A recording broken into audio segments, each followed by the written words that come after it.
Бұл әңгімеде Арқалық деген таудың етегінде тұратын жағдайлары онша емес бір ауылдың оқиғалары суреттеледі. Бір кәрі кемпір бір лашық үйде келіні мен 13 жасар Ғазиза атты немере қызбен тұрады.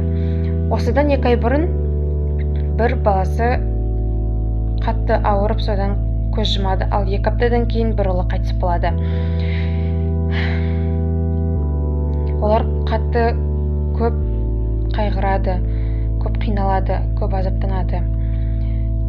Көп азаптанғандары соншалықты олардың туған туысқандары, ағайындары олармен мүлдем араласпай оларды тастап кетеді. Ал келіннің көздері мүлдем көрмей қалады. Барлық ауыртпашылық Ғазизаға түседі. Күндердің бір күнінде бұлардың үйлеріне 2 жолаушы келіп түнейді. Келген адамдардың барлығы көңіл айтып Құран оқиды. Жаңағы 2 жолаушы да сөйтеді. Бірақ ол 2 жолаушы Ғазизаға көзі түсіп, бастарынан неше түрлі жаман ой келеді. Сыртқа шыққан соң сол ойларын іске асырмақшы болады. Ғазизаны зорлап кетеді. Ал Ғазиза қатты қиналып,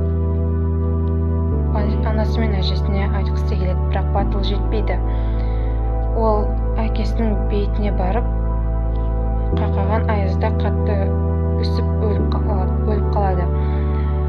Оның анасы мен әжесі қатты жылап, қатты қиналып, одан сайын қайғыра бастайды. Ал жаңағы 2 жолаушы түк болмағандай өздерінің жөндерімен кете береді.